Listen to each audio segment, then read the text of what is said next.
Okay, then here's student Luke. Luke's at the third dimension. So then he wrote a book called The Three Faces of Power. Yeah? Let's say there are those two faces.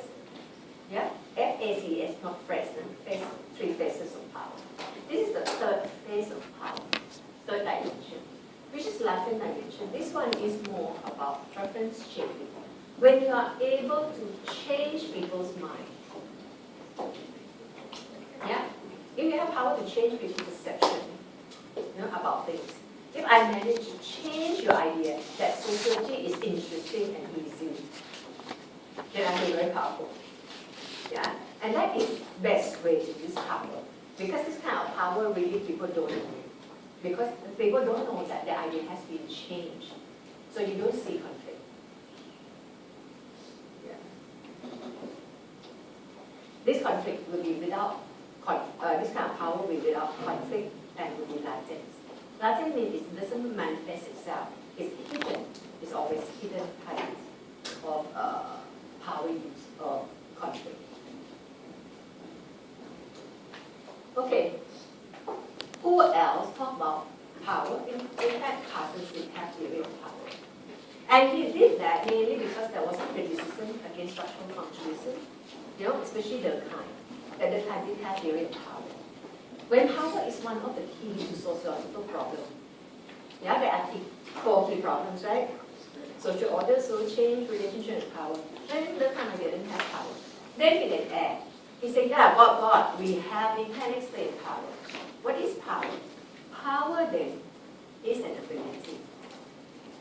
A generalized resources or generalized capacity, generalized or general ability, actually. Yeah. To allocate resources for collective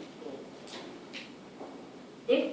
If that's a goal for this class, and I have an ability to make use of resources, these tables and chairs, all the things that I've given here, in order that the goal is met, I have power. Yeah? These are variables sum view. Power is not zero sum, it's not fixed. It's not that if I have more, you have less. We can all have power if we work together. Yeah? That's the idea. He compared power with money. Money, you put in bank. Right? The bank use your money to churn, to make more and get interest. Yeah? You give money to the bank, you get more. They say, if you invest your power in the power bank, you get back more. Yeah? In this class, power is an ability to get you to understand sociology. Yeah? By making use of all the resources here. Yeah? So, if you agree with me and you endorse me with the power that you have, yeah? So that I have that ability, I really can use all these resources I have to really make all of you get distinction. I'm very powerful, you also benefit. That's the idea. And in fact, this is the idea of democracy. This idea of democracy, in fact, all the political leaders, they are all structural functionalists. What do they say? They say society composed of parts and whole. These parts are you. You work best for the whole, not for you. You all work best for the country. Country prospers, you also will be good. Yeah, that is really general idea of citizenship and how we work, we live together as a nation. You sacrifice your little thing for the whole. The whole good, feel good. Yeah? The whole, Singapore can be more prosperous, you are more prosperous. Singapore shrink, you also shrink. Just like in the body, sick, you also sick. Hearts also sick. Yeah, that kind of thing. Now, it relates to power, same thing too. You give them power. You endorse them with the power. You allow them to use their ability to mobilize all the resources. They will make Singapore more prosperous. Yeah? When it's more prosperous, you also, you also get more than what you give. Yeah, that is the idea of power.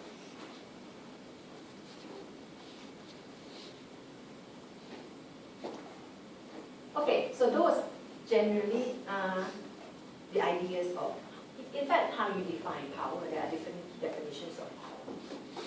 Now, in terms of power in organizations, we usually explore who has power and why.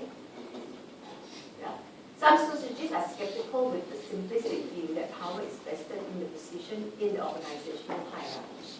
The higher power, more power, most power CEO, and less and less and less power as you come along, as you coming down the hierarchy, until you have like all these cleaners, no power at all. Not true. That is a debate. Yeah. That kind of idea is very simplistic. Power is, there could be debate on who holds power and why. All right. Debates come from these people again: resource dependency, institutionalism, Michael Foucault.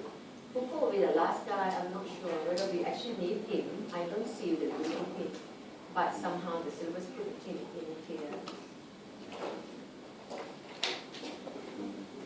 So let's say there are 3 topics we need to do.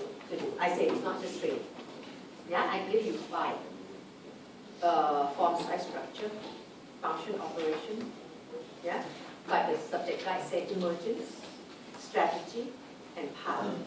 But I told you that could be question number 6, 7, 8, 9, 10. Those could be one of your exam questions.